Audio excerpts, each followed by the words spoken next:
The danger of cluttered living. Most people are so stressed out that they are not as effective as they could be. Their relationships suffer. They don't do a good job at work. They break down easily and can barely handle challenges that life throws their way. You have to understand that life is not smooth nor easy. Life, after all, is made up of one unpleasant surprise after another. Some of these surprises can turn out to be positive if you prepare yourself properly. Sadly, too many people choose not to do this because at some level or other, they feel that they are entitled for things to be smooth, quick, easy, and convenient. It's no surprise that so many people are stressed out. Most people are so stressed that they are not as happy and content as they could be. They focus on what they can get not just today, but tomorrow. They are focused on things that have already happened. They obsess about past failures, disappointments, and missed opportunities. They often engage in finding people and situations to blame for things that are going on in their lives in the here and now. This is mental clutter.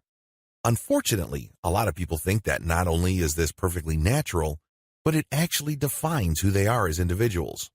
That's right, you heard that correctly. They believe that this is an integral part of their identity as human beings. Talk about missing the point. Talk about misreading the total picture. Mental clutter, unfortunately, doesn't fall out of the sky. It doesn't appear at random. It is not something that you luck into. Instead, it is part of a larger equation. Believe it or not, physical clutter leads to mental clutter, and this produces a self-enforcing mechanism. The more mental clutter you suffer from, the more you tend to create physical clutter around you. And when you see this in your physical surroundings, you stress out and create even more mental clutter. The process repeats itself over and over again. It is a negative feedback loop that way too many of us are simply clueless about.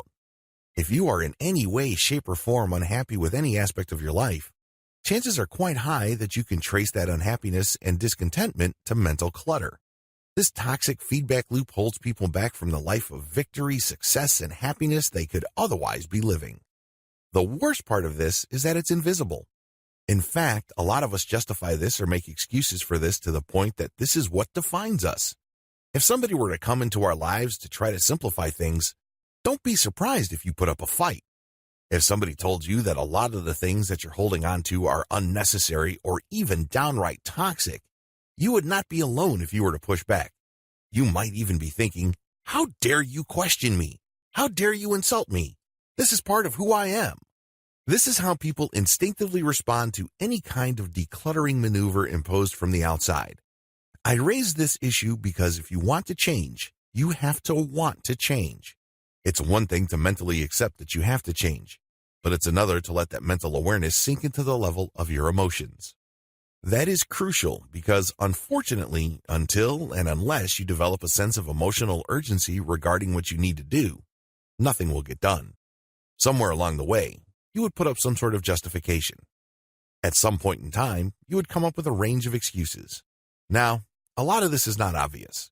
In fact, in many cases, it seems like you're saying or thinking about the most natural things in the world. This is how people trip themselves up systematically. They know that things have to change. They know that they are far from happy. They know that they are not living a life based on their fullest potential. They know what is wrong.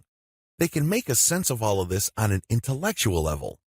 But until and unless this sinks to the level of the heart, no progress is possible because ultimately they don't believe it. They don't feel it. What is at stake? When you stress yourself out because of mental and physical clutter, it doesn't end with you. You're not some sort of self-contained organism that can hold in all these conflicting signals and emotions. Instead, you end up infecting the people around you.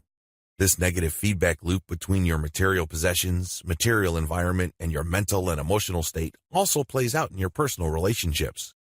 Just as physical clutter stresses you out and your mental clutter produces even more physical clutter, when you are filled with all sorts of toxic emotions, ideas, attitudes, and mindsets, don't be surprised if this leaks out.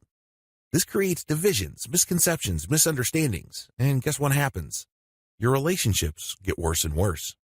Now, this doesn't necessarily mean that all your relationships will blow apart. Things are not that dramatic. Instead, you might end up with passive-aggressive arrangements. You might end up in a situation where you are sabotaging each other to emotionally get back at each other. This can take many different forms, but they all lead to the same place, your relationships.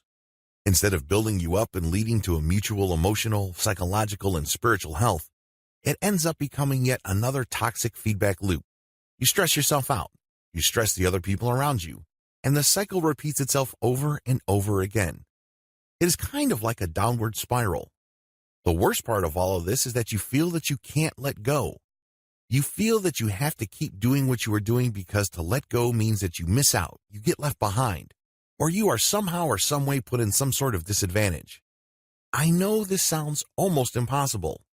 It definitely is very frustrating, but the good news is that you can break out of this.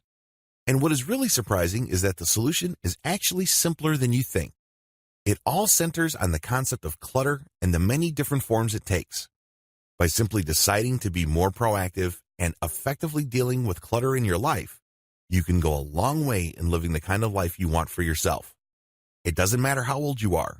Maybe you're 50, 60, 70, or you're 18 years old. You are never too old or too young to start decluttering your life. I will see you in video 2.